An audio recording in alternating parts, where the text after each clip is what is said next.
Okay, a couple of little announcements, and then without further ado, we'll have our speaker come forward. Miranda Smith, would you please stand up? I would like to bring it to everybody's attention that we have voted and nominated you for our new Secretary of the Writers Guild of Indiana. So welcome to the board. We'll send you a list and for you to know what the responsibilities is through the email, and you can send the board and let you know more information. Also too, we also want you to say briefly about the meeting that's coming up in July that will be in your newsletter. How many of you get the Writers Guild newsletter? I do. All right, we have a new extension that's coming up that we're going to be holding another meeting outside of this one. The third Monday of every month, same location back here, except it starts at 6 o'clock to 7:30. And in that extension, people bring you paper, pen, and if you want to learn how to create characters, and this is the man that's going to be in charge. So briefly, if you want to come up here and tell them a little bit about what we want to do, Louis. He wants to head this, so we're going to try this out. For those of you that want to learn more than just writing, how to create characters, and we'll take it from here. Well, the first thing is we're going to meet, and we're going to be a gumbo of writers, because some are going to be poets, some are going to be fiction, some are going to be life writers, and we'll just chat about what we're going to try and accomplish on the first meeting, and then we'll do some flash fiction, and that'll kind of break the ice, and we'll get an idea of developing a story that creates kind of an arch of interest in that flash fiction that you write. And it can be an excerpt of a story, but what we'll do, we'll prompt you, and you take that prompt and you can get anywhere in the story and bring the interest up and then hit a climax in a flash fiction within 10 minutes. So you really have to use your imagination. But we're going to study, we're going to discuss and learn various techniques of writing, developing characters, the protagonists, the different aspects of the story, and developing the plot. Because without a plot, you can have the greatest characters in the world. So you have to have a plot. So you have to, well, I don't want to tell everything, but you have to have a method by which you go from the beginning to the end. And what you put in between is called a book. So we hope that some of you are interested enough to do this on the side, right here at Barnes & Noble. And the meeting is when? The meeting is when? Alrighty. Okay, and When? Want to know when again? When? July 17th? 16. The third. The third, is it 16th? July 16th. At July. 6 p.m. back here. Uh-huh. That'll be our first meeting. Always the third Monday, Okay. 6 Okay. o'clock. So we're going to still meet every last Tuesday of every month? This is still going on. Yeah, That's just something this is extra. just a little side thing. It's like a miniature writing shop. Okay, and now, without further ado, here's our speaker that's coming out of Biloxi, Mississippi, to share with us some of his knowledge. And I had the pleasure of meeting him at another meeting where there were actors and actresses. And so here's Stephen James. So he is going to share with us. Thank you very much indeed. Wow, what a beautiful audience. And as you can tell, yes, I am from Biloxi, Mississippi. Right. The accent, recognize it anywhere. I'm working on it with everybody in the area, believe me. And actually, since I mentioned that, a lot of movie directors are now getting in touch with me to let me know that, Stephen, is there anything you can do to try and neutralize this southern accent? And I'm saying, why do you want to do that? It's a beautiful accent. And it is too. And anyway, thank you very much for inviting me to come along. I feel extremely honoured. I want to first of all introduce you to my wife, Debbie. It's great to have you along, because quite often I'm doing this on my own, you know. So she's giving me moral support. All right, that's a beautiful typo, and we could do a whole talk about typos at some time. Adult audiences only, mind you. So first of all, what I want to say first of all is thank you very, very much for coming. And I know that you're thirsty for knowledge, so I'm going to say this right from the beginning. This is the start of a friendship, I hope, between myself and all of you. Wonderful friendship with Susie. She's been very supportive with the TV show and all the rest of it, which is great fun. She's a wonderful lady to work with, as you know. So I'm going to make you a promise right from this moment on.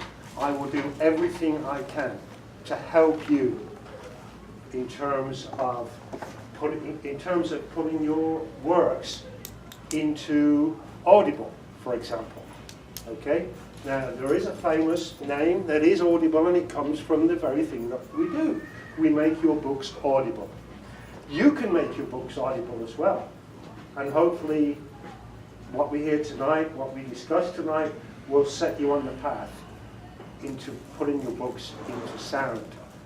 And I'm going to give you, right off the bat, I'm going to give you a website, and it's really, really easy to remember. Okay? And it consists of 3 letters, a dot, and 3 more letters. You know what it is already, don't you? No? Does anyone know what it is then? Okay. ACX.com.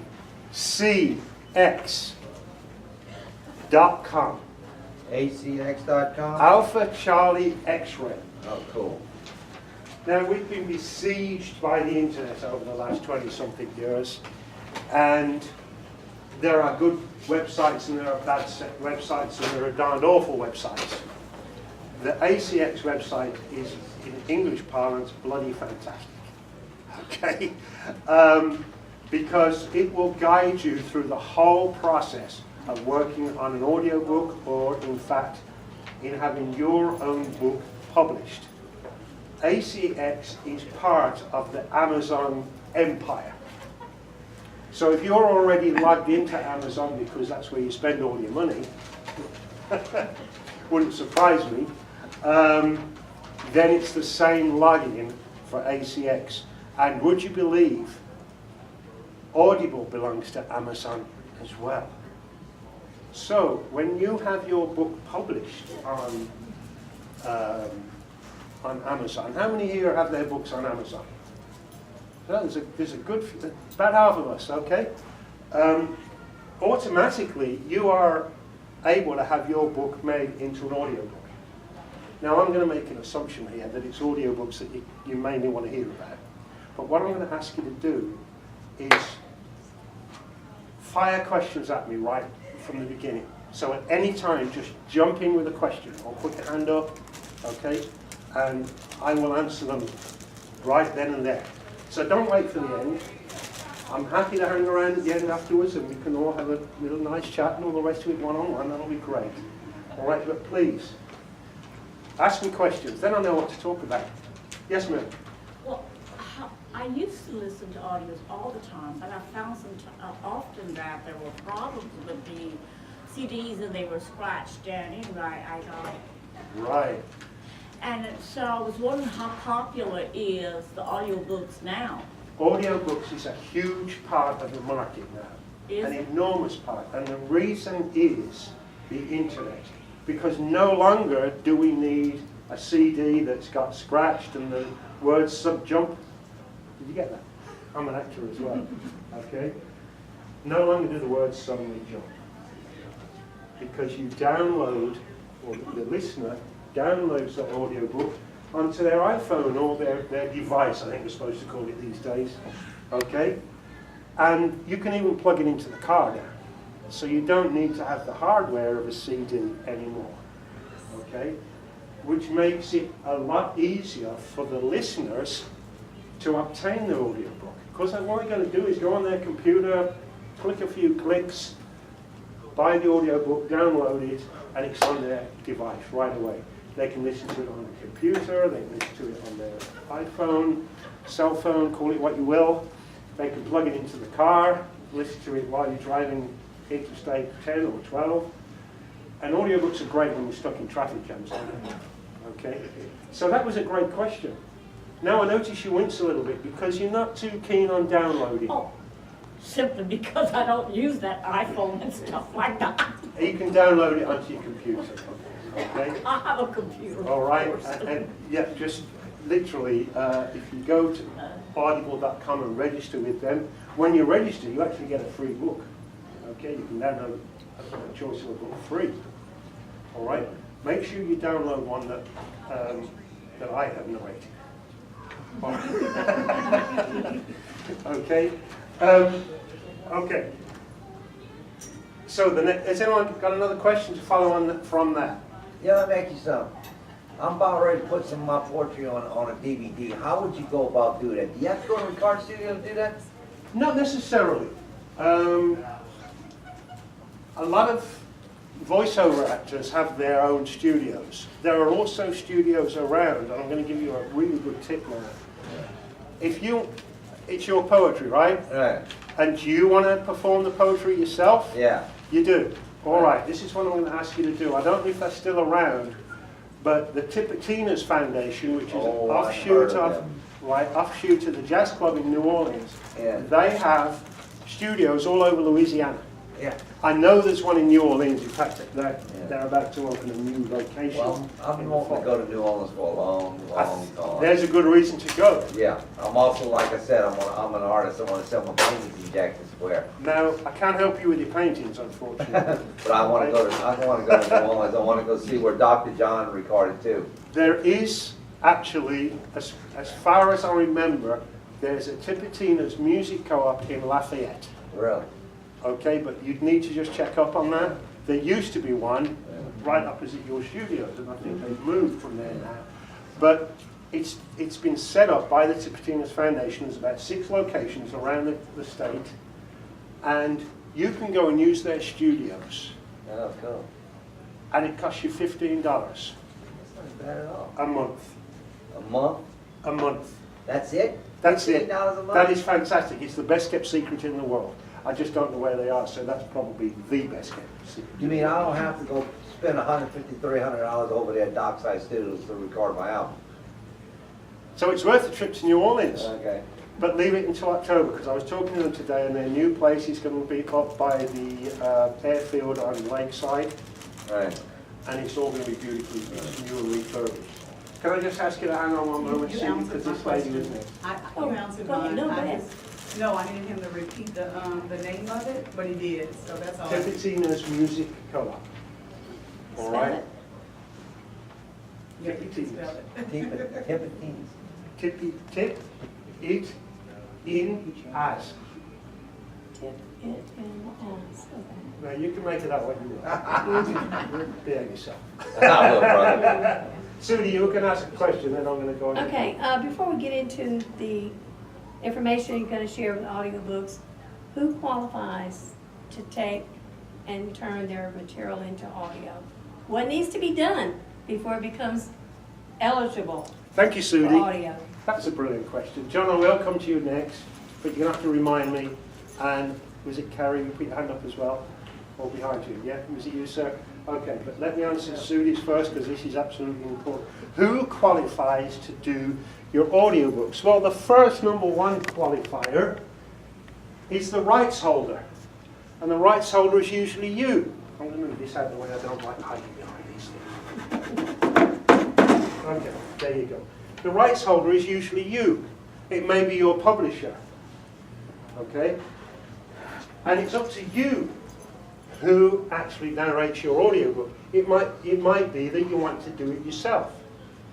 Okay? And I really don't discourage you from doing that, because you own the rights. It's up to you. But please check with your publisher. However, I am going to give you a rider. Why not get a professional voice actor to do it? It doesn't have to be me. I hope I'm top of the list and you can check me up. You know. But find yourself, I always recommend you find yourself a voice actor who will do it for you. Okay? Now it gets a little bit complex, but I think I ought to explain it to you. If you know your book is going to sell millions of copies, if you're Anne Rice, for example, because she's guaranteed to sell millions of copies even if the pages were blank. Don't you wish you could write a million seller that had blank pages?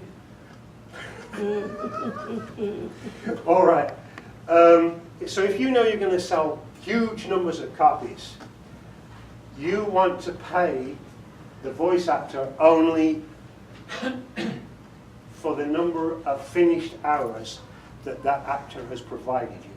So if the book takes 10 hours long and you've agreed to pay him $200 an hour, a finished hour, then you obviously pay them $2,000 and then you get everything else. All right. But if your book isn't, is that the right way around? No, if it's not going to sell very much, you should do it that way. But if it's going to sell a lot, no, that's true, it's a lot. I'm sorry, I'm getting mixed up there, but I'll get over it. The other way of paying, there's a fixed fee and then there's a royalty. All right. For a voice actor, I go for the fixed fee because it's neat and tidy, job done, $2,000 or $4,000, what happens to be, all right, and it's neat and tidy, cut and dried. Now then, the other way of paying is you split the royalties. Amazon takes 60%, and I do suggest you go through Amazon because you don't have to worry about marketing and selling and all the rest of it, because they do it all for you, all right? That remains 40%. 20 goes to the rights holder, yourself. 20% goes to the actor, artist, call him what you will, who's your narrator. Okay, so there's two ways of paying. How do you select that person? Well, if you want to choose you, great. Then you've got to find a studio to do it in and all the other stuff and the refinements that you need to do in terms of editing and production, bearing in mind it takes 4 or 5 times the recording time to actually produce. So 1 hour of recording is going to take 5 hours of work after that. 1 hour of recording takes 5 hours of work and it'll produce 20 minutes of finished.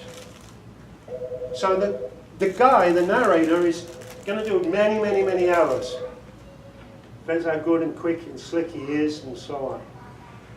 So how do you choose that narrator? Okay, you've registered as an author on ACX. And I suggest you, every single one of you does that right away. Okay, you register as an author.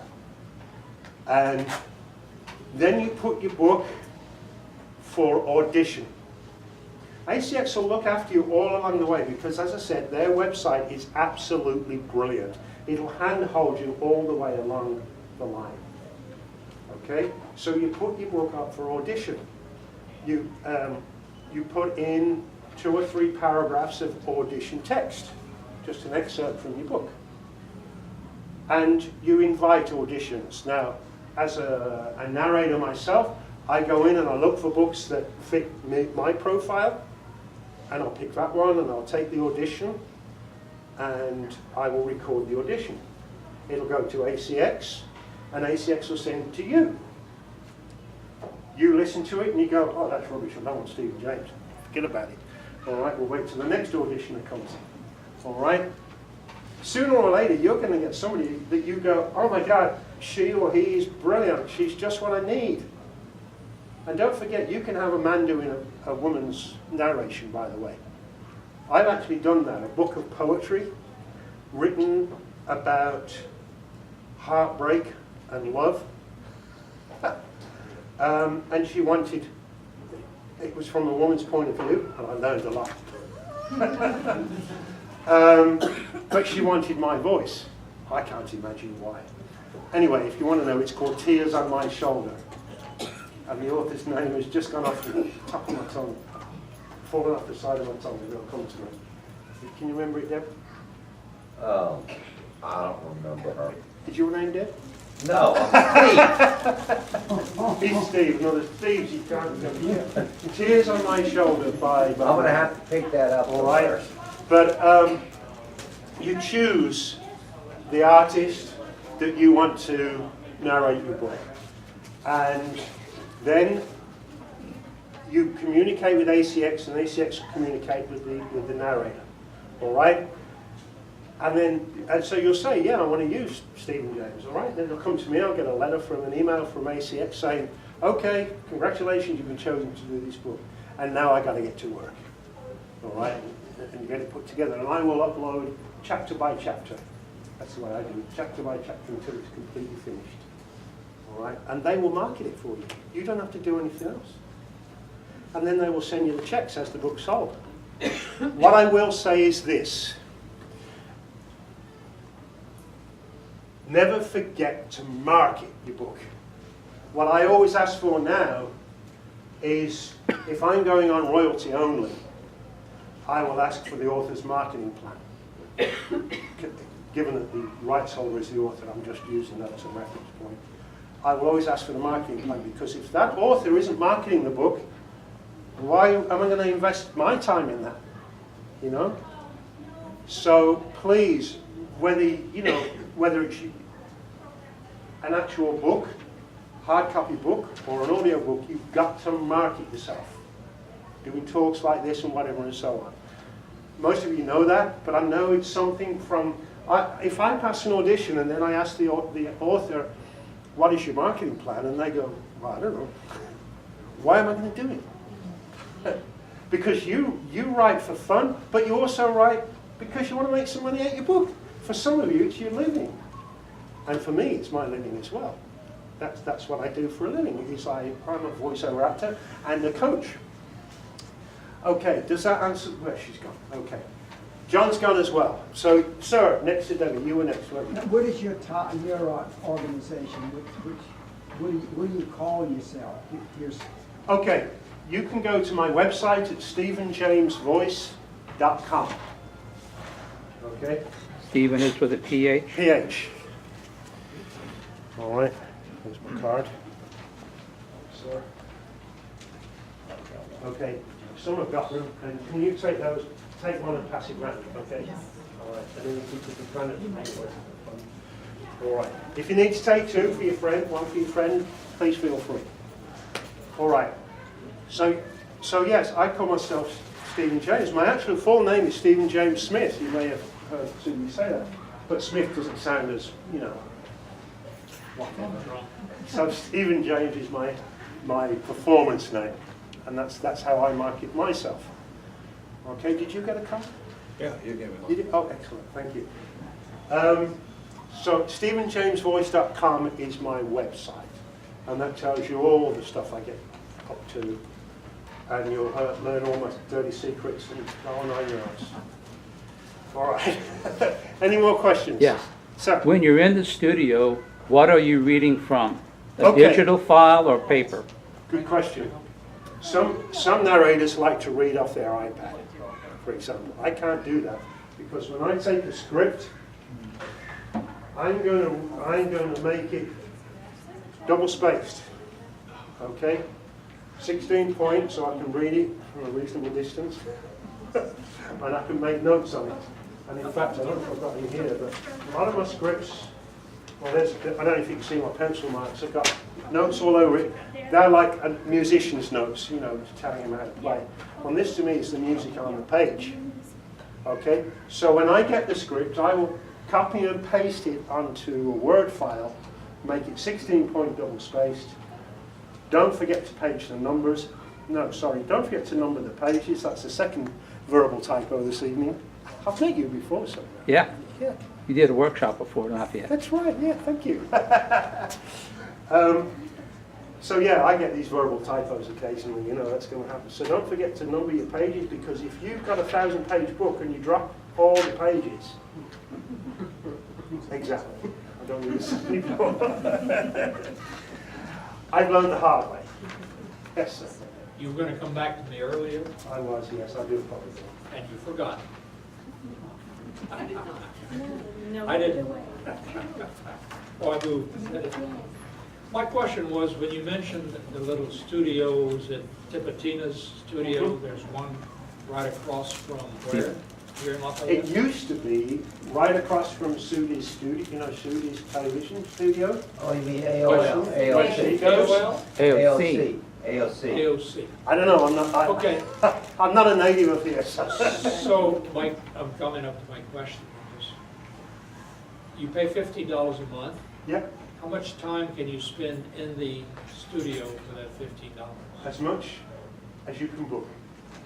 How many studios are there? There are reading rooms? I haven't been, the one in New Orleans, until it moved, the previous one in New Orleans was in Tremay, and that had 3 or 4 studio rooms. So Okay, you gotta reserve it?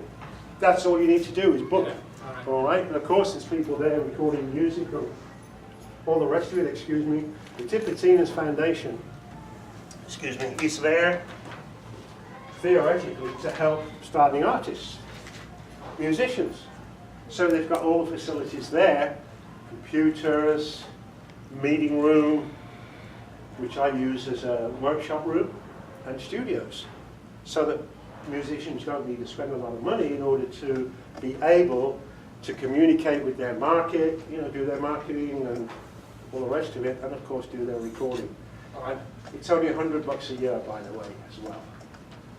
So you go in a studio to read your book, you're gonna record it yourself. Yep. Okay, an audiobook and Yep. make it yourself. What else do you need? You have to buy the little blank CDs or what? This is what you need to do. You all you need is a computer. Well, the computer is in the facility. Okay, Okay?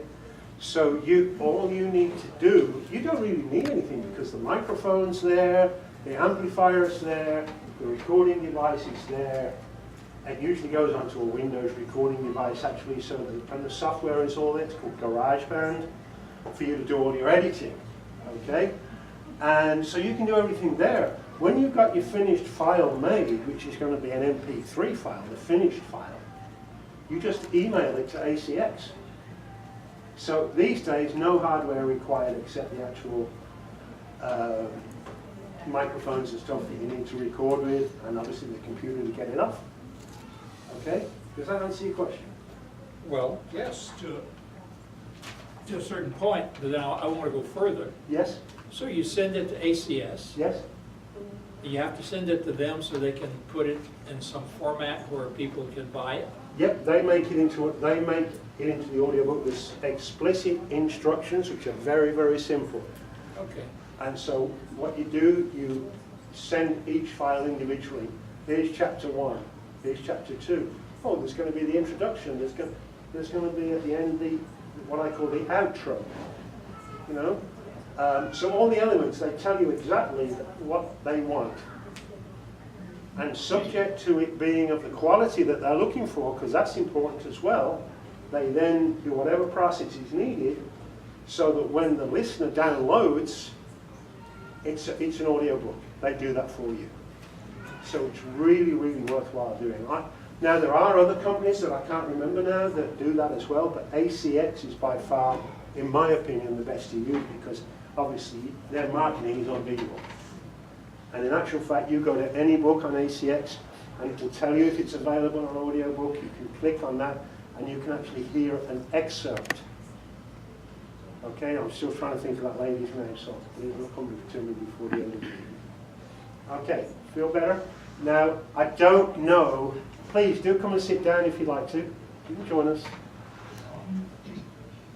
I don't know where the Tipitina's Music Corp is in Lafayette, but I know that they've got them all over the state. All right. I also have a studio as well, and you've all got my card. And if I can help you in any way, as I said right at the beginning, I intend to keep that promise. All you've got to do is pick up the phone and call me or drop me an email, and I'll be only too happy to help you with that. All right. Yes, ma'am. So when you hire a voice actor, Yeah. they're responsible for all the studio and getting all that part, and they Oh, just yeah. give you the finished product? Absolutely. You just send the manuscript to ACX. ACX does the rest. The talent does what's necessary. Put that in. ACX then test for the quality. If the quality isn't right, ACX goes back to the narrator and said, hey, on chapter 2, whatever, and this, that, you've not done this right, or there's a bit of background harm, or whatever happens, okay? You need to do that bit again. They're not going to pass it until these things are all done properly, okay? and then at the very end of the process, when it's all done, if you've agreed to pay a fee, then, and I don't know how that works between the rights holder and ASICs, but I imagine you've got to stomp that up front, okay? Which is why most go for royalty share, okay? Because then it's on so much per book, okay? Which would be 20%, as I said, 60 to Amazon, 40% to the rights holder, and then that's split 20-20 between the rights holder and the narrator. All right, does that make sense? Welcome, ma'am. What was your name? My name is Carol Rice. Carol, thanks very much for coming. Stephen James, and I'm honored to meet you. You're welcome. I And I'm know going to her real well. She lives in my dad's neighborhood. Oh, really? Yeah. What? And Carol, I'm going to make you the same promise I made to everybody earlier, that if I can help you in any way, from now on, we're friends. What you're going to do is get in touch and I will guide you in the right direction, whatever. And I'm not precious. I will guide you to other voice actors if you like as well. I'm not here touting for business. It's my job to help people. If you like me well enough that you want to take me on, thank you very much. Yes, ma'am. My question, I'm actually asking for a friend. She wanted to come tonight, but she had to work. I've heard all this before, yeah. Really is for her. She works at a local radio station, and she is interested in doing voiceover work. Yes. And she's also an author. How does she get into that? I did take a course for her. Should she just email you, or is there something else before that Absolutely, and I encourage her. If she wants to get into voiceover, there's more to voiceover than audiobooks, of course there is. All right? I'm actually a coach, and from Lafayette, Biloxi is a long way to go, so we can either meet in New Orleans, or I even do voiceover coaching by Skype now. Okay, so please, did you take 2 cards, one for your friend? I believe she really does exist now. She does, and she is awesome. She does have that radio voice. Yes. Just listening to her. Yeah, Definitely not. and I'll tell you a secret, I'll admit right now, I have a radio face. Thank you. Face for radio, that's why I do this. Yes, ma'am. What was your earliest gig, your first, Oh, wow. your first audio production? Wow, this is cool, isn't it? And then kind of a 2-part question, what is the weirdest? The weirdest one, story I'll tell you some or stories. strangest story you've had to voice Oh over? my gosh. And there's some stories I wouldn't dare tell you. You'd be amazed what goes on, never mind. Anyway, just make sure the microphone is off, that's the thing. All right. No, I'm just kidding. You will not believe the earliest. Okay, because you're all too young to remember the 70s. And the 70s really did exist. Now then, sir, a lot of people say that if you can remember the 70s, you weren't there. Anyway, my earliest gig was in 1976, I believe, 76, 77. And I was working for a company in England, a manufacturing company. Actually, it was the company that invented the pop rivet, if anyone's heard of the pop rivet. It's a fastening system. And I was involved in what we call an industrial, which is, it was a video of about the company, you know. And I can even remember the first line. Oh, must I? Yeah. Okay, I wasn't ready for this. Fasteners and fastening techniques have differed very little in over 100 years of manufacturing. Ta-da! I didn't know I was going to perform tonight. Yeah, so it was one of those videos, you know. And it all began in, you know, whenever, and it just went on like that. So that's the first one. So yes, 1976. The weirdest one, there is one particular one. And it was, one of the things about voiceover now is that all the directors say we don't want announcery. This is absolutely true. They don't want what? Announcery. Sounding like an announcer. Okay? You all know that, you know. come down to Mercedes-Benz and you'll get the best product ever. You know, that's that kind of thing. You know, if you're ever videoing an auto sales, you know, commercial, please tie those darn hands behind the guy's back, because all you see, and you know about this with photography, if I've got my hands in front of the lens like that, right, my face is that big and my hands are that big.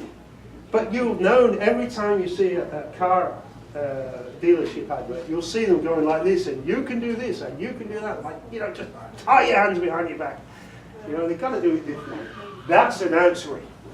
So anyway, that's visual, and we're talking about voiceover. So I went into the studio. These were the days where you used to go into the studio to record. And the first thing they said is, okay, Stephen, there's the script, but we don't want announcery. Okay, so I go through and I make all the marks and everything. And I did 10 takes. 10! Woo! Must be doing something wrong. Oh, Stephen, you know, take 5. We're going outside. They went out for a smoke. All right? And I went out and went to the restroom and came back and looked at the script and going, what the heck do they want for worst effect? And I thought, I know what to do. So everybody assembled again. Okay, let's see what we can do. And I gave it to them. Announcery. And we finished the take, and the guy said, Stephen, that was fantastic. Why didn't you do that in the first place? Absolutely true. Absolutely true, that is. So, thank you for the question. That was great. I got to remember those stories now for when I went Jimmy Fallon. Any further questions? So what's your technique for losing your English accent? Okay, when I came to America about nearly 21 years ago, and I decided to finish with public relations, which was the business I was with. In fact, I ran my own business. I happily can boast the fact that we actually made the top 100 PR firms in England at one point, which is fantastic. But anyway, I decided to come to America 21 years ago nearly, and I started to move more and more over to voiceover. I took lessons from a Hollywood actress while I lived in Las Vegas just by coincidence. Guess what? Las Vegas is world famous in America. Either that or I led a very sheltered upbringing because I knew nothing about it. So, where was I? So I started, what was the question again? How do you lose your English accent? Thank you. I didn't know I had actually. It's funny because my daughter back in England says that I sound dead American. English phraseology. Dead American. Dad, you sound dead American. Don't all daughters talk like that, you know? And here people say that I tend to sound reasonably English. But I do actually use American accents in some of the work that I do. So how did I lose it? So when I started taking a real interest in voiceover, I had a Hollywood actress coach me, so on and so forth. Between us, we decided I should study American Standard English. Now, the nearest thing to American Standard English is sort of Iowa and sort of that general region. It's reasonably neutral. Yeah. Okay? And so I kind of concentrated on that, but I am trying to keep my English accent. So hopefully it shows. Do you think I'm losing it? No. Thank you. I'd be concerned if I was, because that's obviously my stock in trade. But of course, I'm sometimes asked, are you from Australia? And it drives me wild because do I sound like Crocodile Dundee or Prince Charles? I like to think that Mummy prefers me to sound like Prince Charles. Say the word schedule in like a British would say it. Well, I was very pleased that despite the traffic jams outside here this evening, that I still arrived on schedule. Schedule. Bravo. Did you like that? Impromptu. I make it up as I go along. You know. And where do you park your car? In a? car park. Car park. A car park. But you need to come to my workshop so that we can learn Or to talk. garage. Garage. Garage? Garage. Garage. Like Rob's. And the children go to school or school? No, it's school. They're not Yep. very consistent. That's right. Excuse me? Who is it that's not consistent? Because we go to hospital. We don't go to the hospital. Because for the same reason, if we're going to be consistent, Carol, we don't go to the school. You never send your children to the school. But this is what happens when you mix German with, you know, the Germanic with the Gallic, Latin, Okay. okay? Yeah. It all comes out wonky. So explain lieutenant. What was the question? Lieutenant and lieutenant. The German is Luft, Okay. all right? And that's about as far as I can go. So I'm going to look that one up, and you have to write to me. Write to me. You don't write me. You write books. You're going to have to write to me on an email and remind me of that question, and I will come back with a reasonable answer because I need to know how to explain it. Okay, so you're going to write. Okay, yes. A couple of questions. One, about how long does it take you to do a 200-page book? 200 pages is around about 200 minutes. And my math expert will tell me that's how many hours? 2 hours is 160 minutes. So let's say it's 2.5 hours. Yes. All right? 2.5 hours. So that's going to take me, to record it, 2.5 hours is going to take me probably about 4 hours recording time, because I'm going to say the same sentences over and over again sometimes, okay? Or I'm going to repeat certain phrases and sentences, so let me keep track of this. So, where did I get to in terms of time? 4 hours recording time. 4 hours recording time. Now remember my formula. 4 5s are 20. So that's 20 hours of actual editing time. Yeah, your production. Okay, at least. So we're on what, 25 hours now? And what I will do, I won't do it all in one go, because I need to stop to eat and sleep. Because some people don't think I eat and sleep. You know? So I'm skinny apart from that. I actually only record 2 hours at a time. Okay? When I'm doing an audiobook, I'll do 2 hours at a time and stop. Because I have an instrument here that needs to be looked after. And voice health is extremely important. Because if I don't look after the health of my voice, I don't have an instrument. Okay? So yeah, I'm talking about 25 hours probably for a 200-page book. Now that's a small one, isn't it? Yeah. You know? And do you charge extra if you're doing voiceover for filming? That's a separate thing altogether, and yes, I do voiceover for filming. Some of the movies that you see, you'll see a TV in the corner, or radio, or whatever, and you'll hear the voice coming out, and that might be mine. There was a there was a movie made, it was a movie short made by a gentleman in Baton Rouge, and it's called The Alien. Not the Alien, not Alien. It's just called The Alien. It's a movie short, it came out of Baton Rouge, and the TV is on right at the very beginning, and it's talking about nuclear power and scintillating stuff like that. All right, and then the gentleman who's Dick Mills, who produced it, he then starts shouting at the TV, oh, that's a load of balderdash, and, well, he's American, so he'd say probably BS. But, but that voice is me, okay? The Alien, directed by Dick Mills, so, which is just a short. But, so yes, I do a lot of voiceover for movies.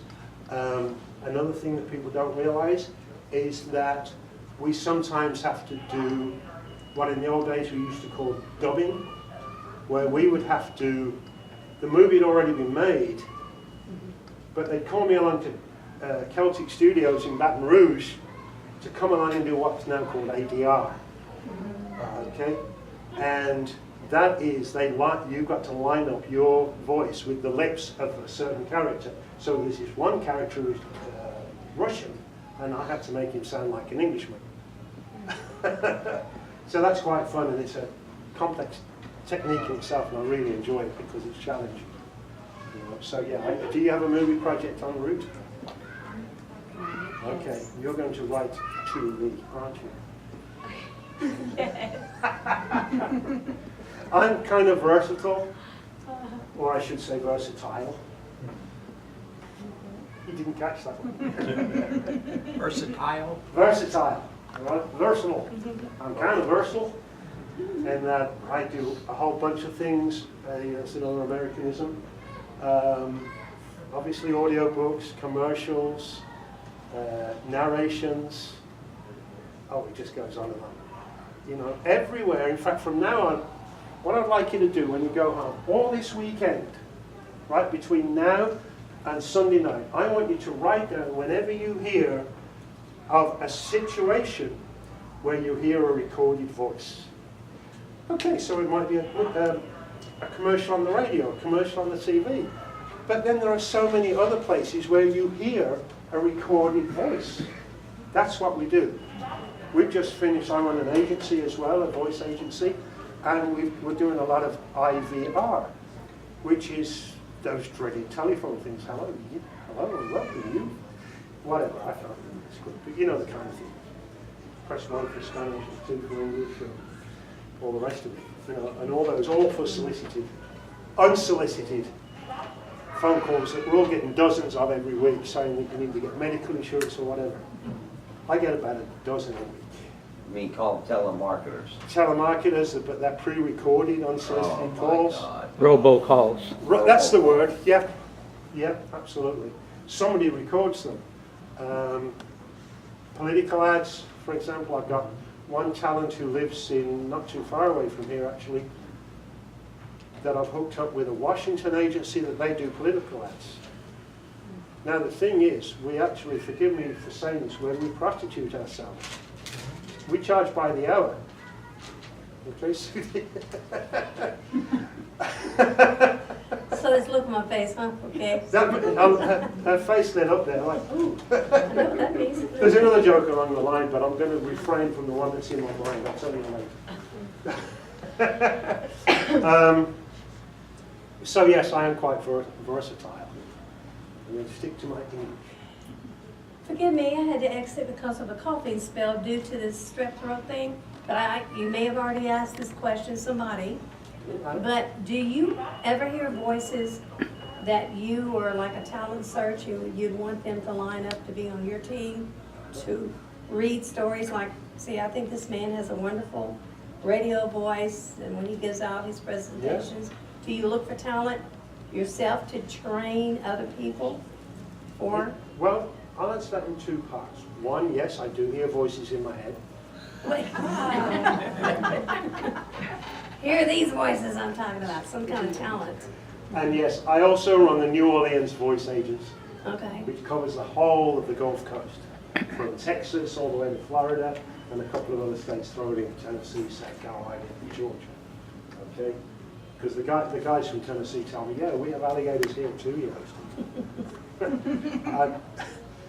Who watches Swamp People? A lot of people do. You know Swamp People? Cool. Yeah. I've just signed up onto the agency, the voice of, well, the actual man actually, who does the voice of Swamp People, Pat Duke. So I'm really excited that having on board is absolutely brilliant. All right. So yes, if you want to be a voice over talent, as I call them, okay, you need to go through a process. All right.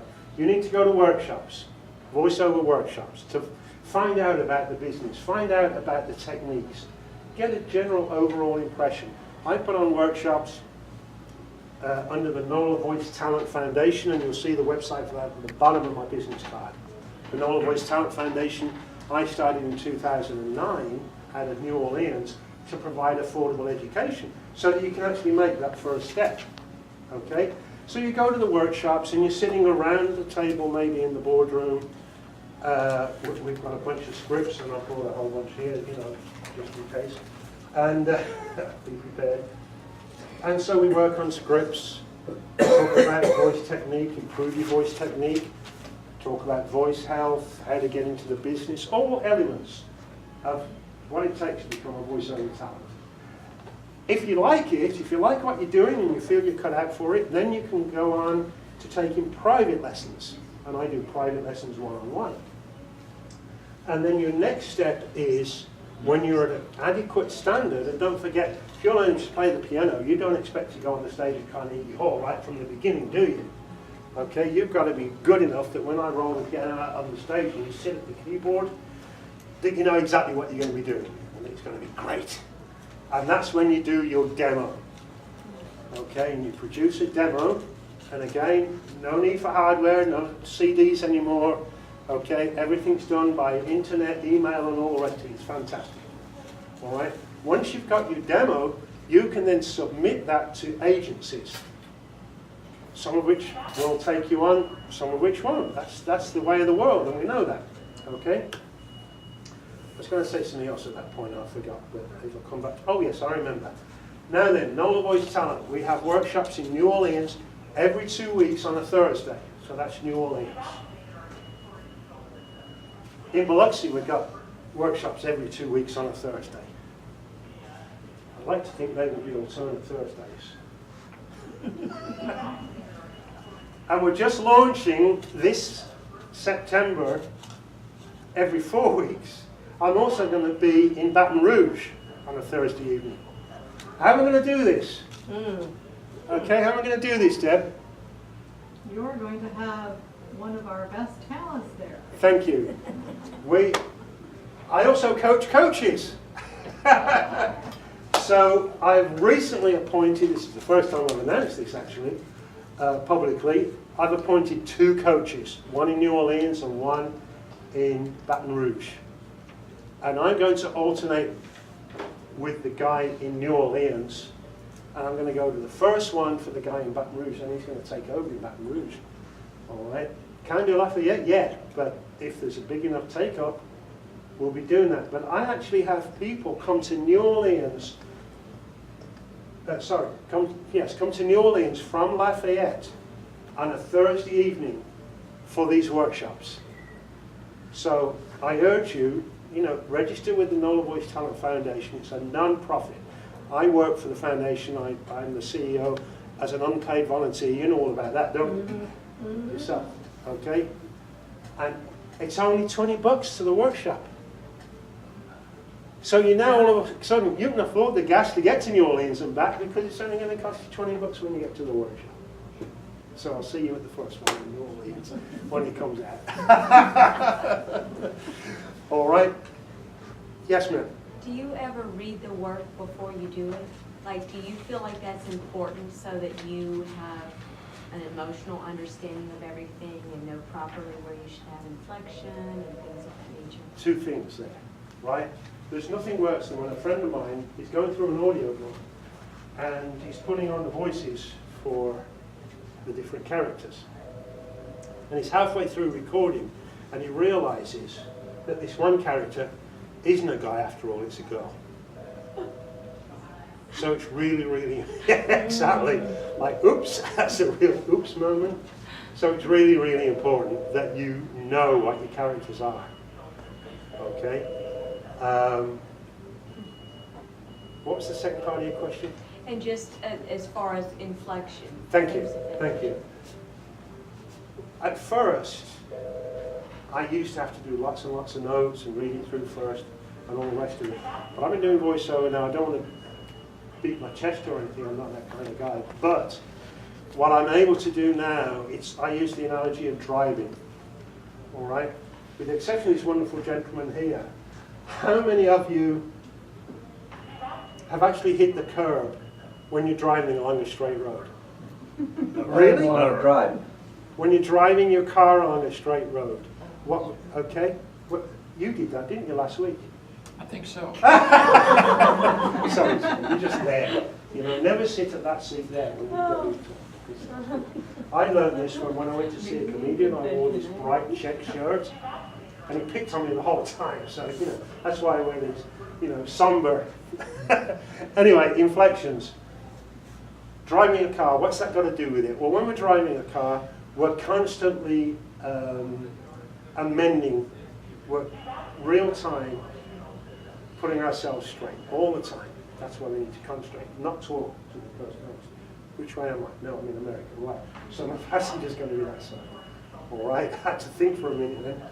Oh yeah, I do get in the car the wrong side sometimes. I feel really goofy. You know, if I'm a little absent-minded, I just get in the car and go, sure.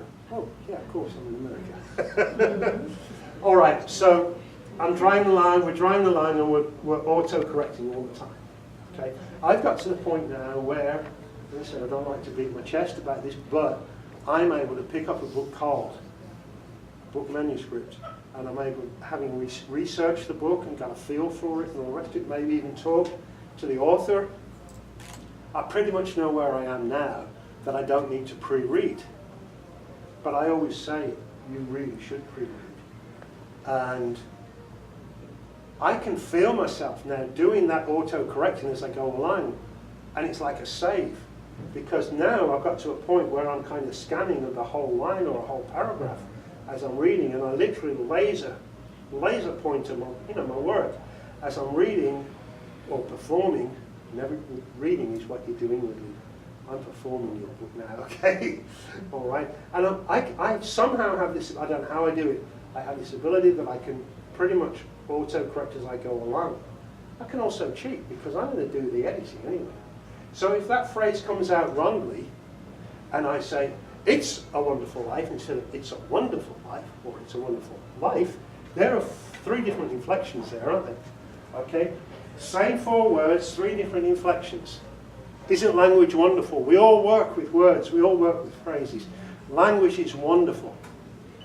The beauty of having a voice talent narrating your book is that your voice talent can immediately tell where the inflection goes. Is it, it's a wonderful life, or is it a wonderful life? Well, actually, in modern usage, it's a wonderful life. I do find, and no disrespect to the South, some students from the South have a problem as to where the inflection should actually go. And I find this a lot in workshops and everything, but that's why you come to workshops and learn. So I don't pre-read anymore. And I'm pretty much able to get the inflection right, but my cheat is that I can just stop, pause, and say the sentence again with it making sense. Because all I have to do is when I'm working at the editing software is to just take that out. How do you keep your voice consistent? That is a big challenge. First of all, I don't record for more than 2 hours at a time. Now that 2 hours can be, I'm going to record so much, and then I'm going to go and drink water. I drink lots and lots of water. I drink about 6 of those 12-ounce bottles every day because I need to keep hydrated. When we're speaking, we're always giving out water. And when it gets cold, you know those 2 days of the year when it gets cold and you breathe out? Here that is, yeah. You know, that's that. You can see it. Well, that's there all the time. So if I'm working with my voice, my instrument all the time, I'm letting out water all the time. So I need to rehydrate continuously. So I have a bottle of water in the studio with me, and I'll do that. And those in that 2 hour session, I'll be in and out of the booth. Okay, doing so much, have a little rest, get back in. Because there's nothing worse than being absolutely laser visioned on your script. You're going to get a headache if nothing else, and you also have a bathroom break occasionally as well, and things like that, because you need to. All right. So how do we keep consistent? We keep our sessions short, maximum 2 hours recording in any one day. Usually for me, first thing in the morning. And coaching, practice, practice, practice. When I was learning this craft many years ago now, when I lived in Las Vegas, I used to buy the USA Today.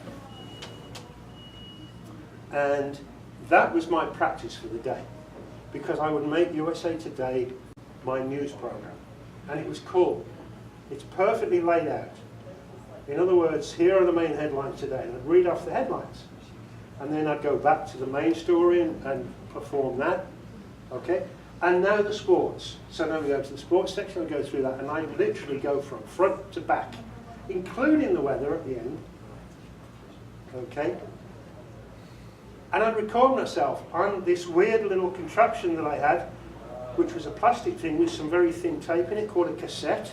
A lot of you may never have seen one. Oh yeah, well, I have them. I still have my cassettes. Good, you do. And I'd record myself on that, and then I would critique myself. And you can learn by your mistakes. Of course, now we've got cell phones, and we can record on those, so you can practice that way. Best practice, of course, is workshops and then private coaching, you know. And luckily I was born with an ear, well, one each side actually, which, I don't know, I just got an ear for your pitch and your tone and your timbre. Okay. And so on. So it takes practice, and that way we get consistency. All right. A little tip about when we're doing an audiobook about characters. All right. I mentioned characters a little while ago. There's a propensity now for some authors to want the talent to actually make character voices. And this is my opinion. No. Because when you write a book, you've got a certain character, the characterization of that character is in your head as the author. Now then, the reader picks it up, and with any luck, what he or she sees in their head is going to be exactly what you envisioned in your head. That's what you're aiming for. That doesn't always happen. And you know how many times have people gone to a movie and said, oh my God, I didn't think Heathcliff looked like that. That's not how I imagined him at all. Okay? So, in actual fact, every single reader, every different reader, sees that character differently in some way, shape or form than you envisioned it when you wrote. Okay? That's a fact of life. It may be quite near to what you envisioned depending on your craft. So, I think it's wrong, in my opinion, to actually put characters into an audiobook, characterization of voice into an audiobook. What a person wants from an audiobook, and please put me right if you think oppositely, is they want to listen to somebody reading it to them like a bedtime story and allow them to visualize, what's the equivalent of audible visualization? All right, you've got to allow the reader or the listener to visualize that character from the book. If you start saying, oh, I want you to do a character voice, you're actually forcing something on the listener that may not be what the author intended, and so it's going to be askew. And one of the things, examples of that for me, is when I watch Winnie the Pooh cartoons. Because I'm going to tell you for free, Winnie the Pooh is not American. Bloody British. He's bloody British. Yeah. Right. It just doesn't work, because Winnie the Pooh belonged to Christopher Robin, and Christopher Robin went down with Alice to meet the Queen. That can't happen in America. So my view is that when you're doing an audio book with characters in it, that you should merely hint towards the fact that this character is different from that character. When we start putting characterizations in it, we then need to put sound effects in, we need to pretty much make it into what I call an audible movie. And you can get books that are audible movies, audiobooks that are audible movie productions in their own right. But that takes a lot more than just a few hours recording and a few more hours editing. That's a good answer to a very good question. Thank you. How are we doing for time, Susie? Okay, we have 8:10. Is there any more questions? She has a comment back there. What? I have a question. When you're narrating and and you want these slight hints of character. Yeah. Do you sometimes then change the pace? Yes, of course, yes. Yeah. All right, that's it. What was the question? So yes, we changed the pace. I was going to say, has anyone got a book on them? But there's like 3,000 millions of books here. Let me think if I can find some characterization here. I don't think I do actually. Are we near against time? Okay, we usually stop at 8:30, it's only 8:11. Oh, good, Yeah, okay, we have a few minutes. excellent. Do you ever get phone calls that just somebody says, I want you to do a voiceover for someone from Alabama, or I want you to do a voiceover for some, and they just immediately give you a region, and you are supposed to know it, research it? Then find somebody from that region. Okay, if you're going to answer Deb's question in full, I'm trying to think of something off the top of my head, which isn't very easy, is it? But you can say, for example, why don't, I'm going to be English, I'll forgive me for that. Why don't you put the kettle on, dear? She said. Oh, because I'm too lazy to get off the backside. You know, and so that's the hint of each different character. I did 3 different voices there. All right, does that make sense? So that's very hard to just conjure up out of my head, but that gives you an idea. All right, Alabama. All right. Okay, so if they want me to do an Alabama accent, I have actually taught people, somebody from New York, an actor from New York came to me, wanting to learn a southern accent. And I was able to help him.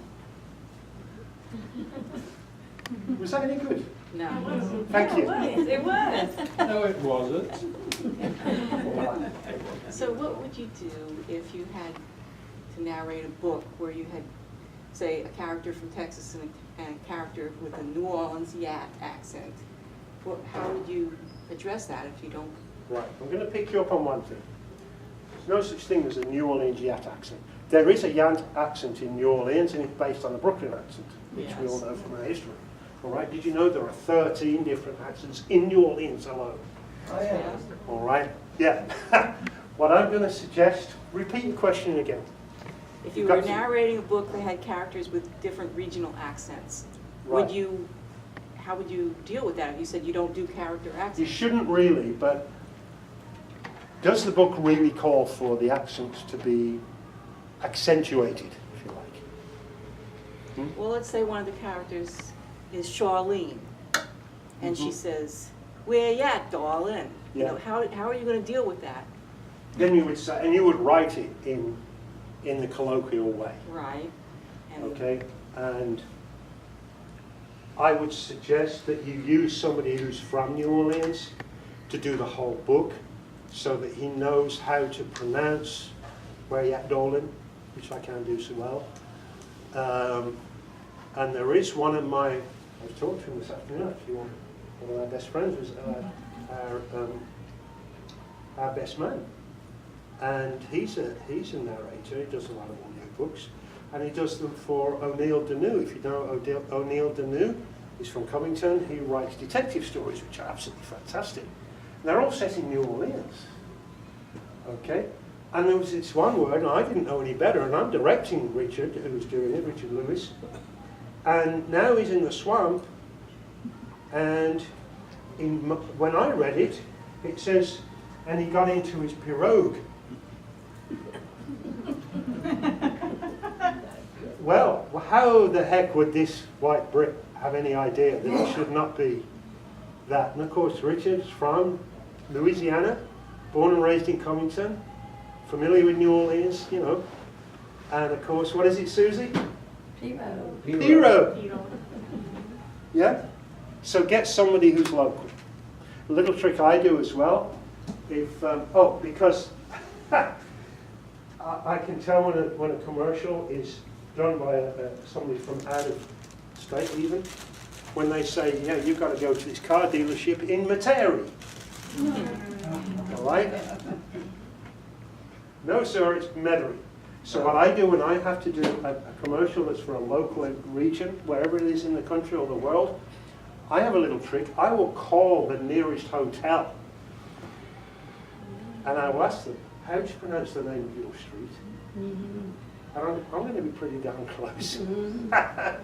You know, because you try and pronounce the streets in New Orleans and you're going to get it wrong.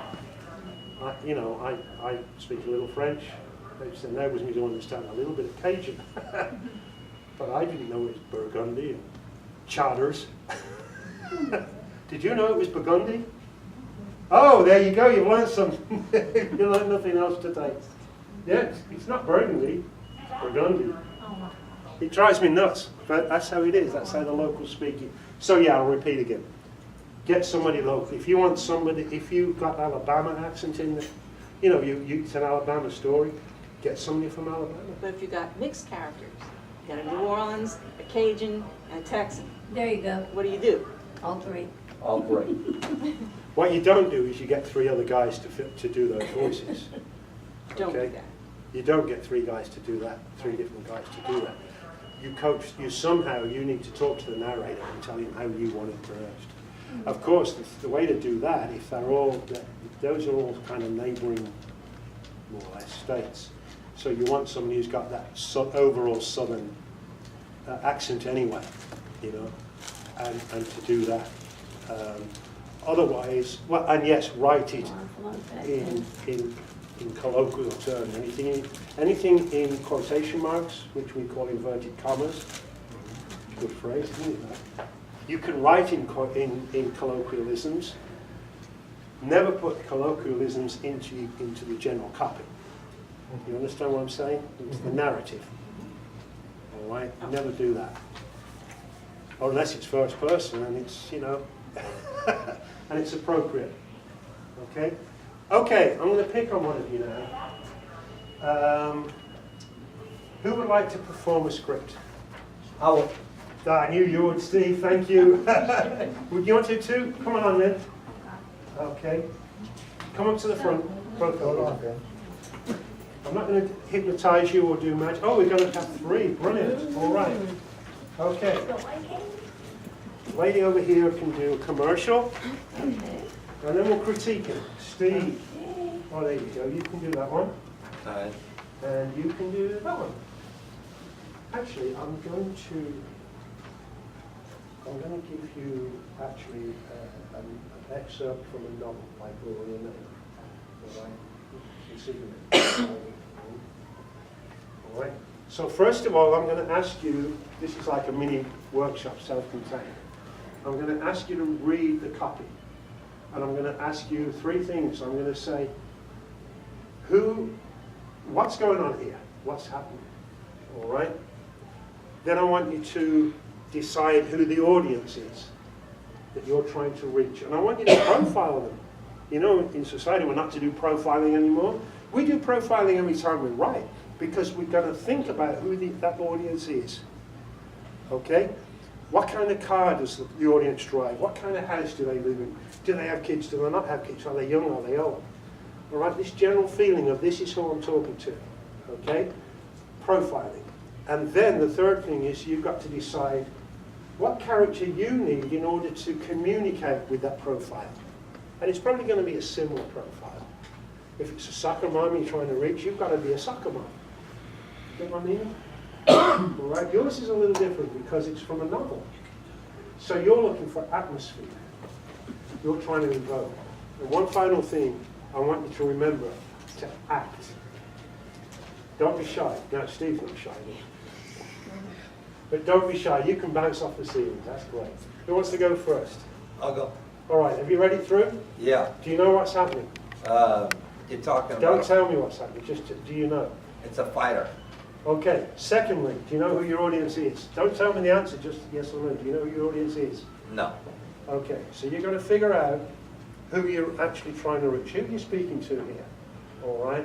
And then you've got to figure out, how do I communicate with How that do you person? communicate with them? All right? Okay. Are you ready to rock and roll, or should we pick on somebody else? No, I'm ready to rock and roll. Okay. While he's rocking and rolling, if you can go through that procedure. Brilliant. Okay, if you like to stand over there. All right. And don't forget to act. Okay. Do you want to be fit? Do you want to fight? Let's go and fight fit to fight. Only in a gym where you can fight to get get fit. Get fit to fight both, do both with, get fit with an IFBB World Championship bodybuilder. Learn to fight with a German Aufmix boxing champion. Come to South Federal Highway in Palm Beach. Call 954-788-0221. Everybody. You know, that was hard. That was his debut. Yeah. And it's hard to recall. Now you've got it through once. Yeah. You've got now a feeling of what you need to do. Right. So I want you to really just suck it to us. All right. All right? Do you know what I mean? It's a fitness gym. Well, isn't it? Wow. If you want a friend to get a dog, then you want to get fit and learn how to fight. Do you know what I mean? Good job. Well done, Steve. I'm not Cary Grant, but I'll do. I'm not going to do my Cary Grant. Okay, you next? Okay. Suck it to us. Who says you can't have it all? New complete UV protection moisture lotion. Now have everything in a lotion. This is new oil of Olay complete. And is it ever complete? It protects against damaging UVA and UVB rays. It's got vitamin E and light, greaseless Olay moisture for healthy, beautiful skin. This one lotion has it all. Oil of Olay, proven to give your skin everything it needs to look most beautiful. Way to go. Do you want to do it again, man? Okay. What I'm going to ask you to do is be big. Okay. I think. Oh. Melissa. Sound effects on this one, isn't it? You sound great. Very good. Okay, I just want you bigger. She's teasing me. Just bigger. Okay. Who says you can't have it all? New, complete UV protection moisture lotion. Now have everything in a lotion. This is new Oil of Olay complete. And is it ever complete? It protects against damaging UVA and UVB rays. It's got vitamin E and light, greaseless Olay moisture for healthy, beautiful skin. This one lotion has it all. Oil of Olay, proven to give your skin everything it needs most to look beautiful. Yay! Well done. You know, it's not easy to stand up in front of people anyway. And it's really not easy to thank you very much indeed, to perform copy cold. When I get copy for an audition or whatever, I actually will practice that for 20 minutes or 30 minutes or more if necessary, trying it this way, that way, pacing up and down. I'm in my studio, Deb can hear me shouting and doing different things to try and get into the copy. So I try it every which way before I go in to record. And yes, I will do 10 takes.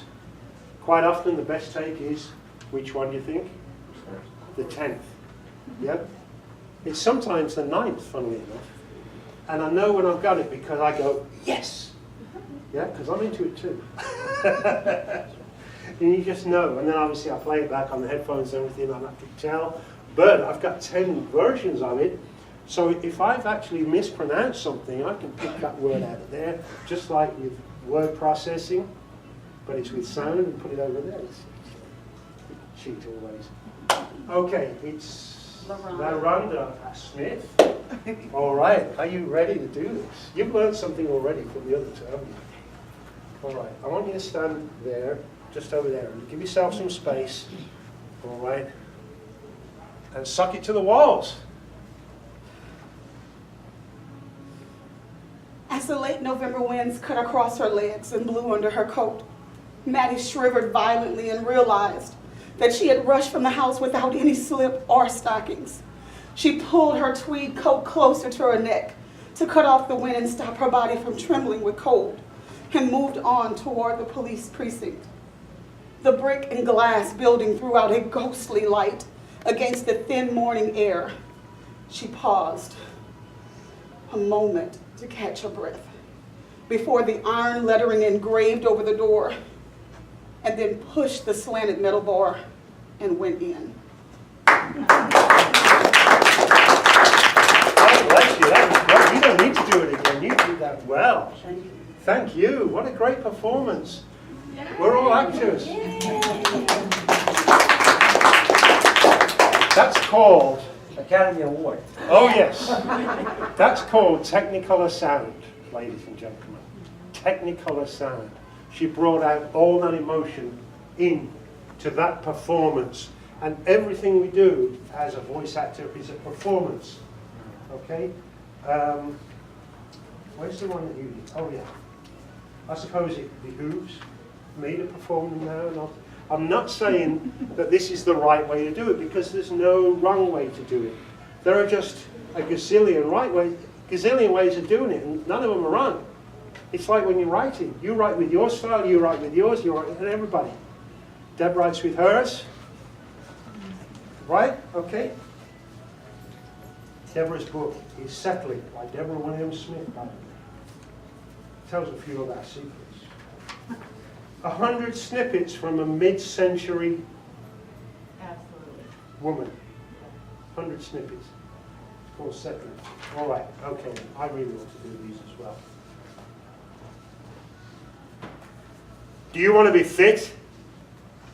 Do you want to fight? Well, let's go! Fit and Fight is the only gym where you can fight to get fit to fight, or do both.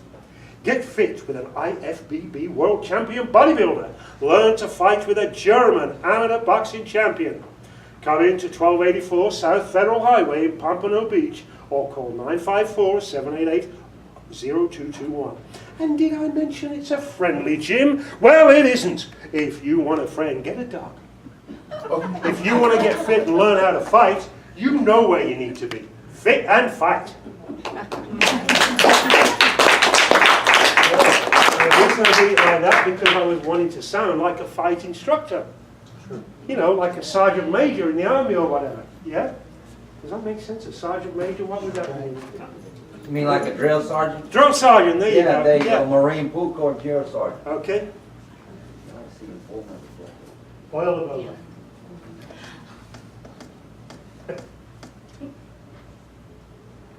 Who says you can't have it all? New complete UV protection moisture lotion. Now have everything in a lotion. This is new Oil of Olay Complete. And is it ever complete? It protects against damaging UVA and UVB rays. It's got vitamin E and light, greaseless Olay moisture for healthy, beautiful skin. This one lotion has it all. Oil of Olay. Proven to give your skin everything it needs. Proven to give your skin everything it needs most to look beautiful. Who's buying? Vitamin? Vitamin? Has Vitamin. Oh, sorry. Vitamin. Who says you can't have it all? New complete UV protection moisture lotion. Now have everything in a lotion.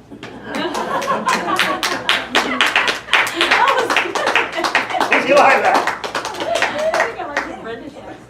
If you like the British accent better, thank you. The original accent. Okay, this is from The Women of Brewster Place by Gloria Naylor. And LaRonda Smith is a hard act to follow. Very hard act. You do know that I didn't practice this before I came out. All right.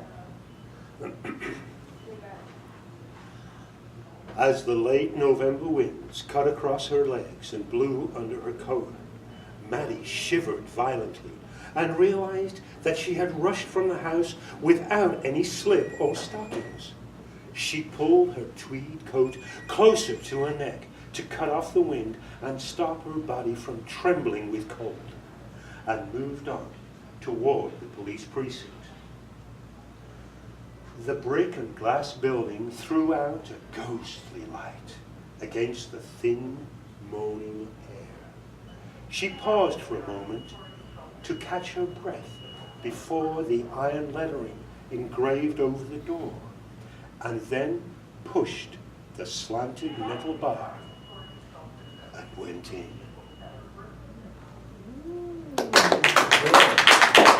What's going to do with it?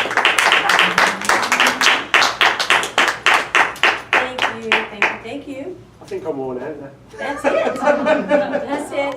That's it. Is there anybody else like to say anything before we close down? The Why did you do Barnes all and of Noble that closes with at no- 9 o'clock. Why did you do all of that with no water? With no water. Uh-oh. I didn't bring no water because I forgot. In fact, I plumb forgot. You like one? Oh, yes, please. Thank you. It's warm, but you British like it though. Oh! Okay, we would like to get a picture of you. By all means. We just, Miss. All right. Well, Okay. With Sudi? Speaker on the certificate. She takes pictures and the treasurer. I'm the historian. She takes pictures of everything. Hand out. Yep, sir.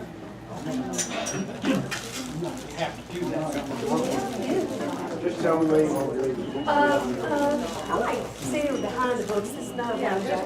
I can get right. Look, just get over here behind us.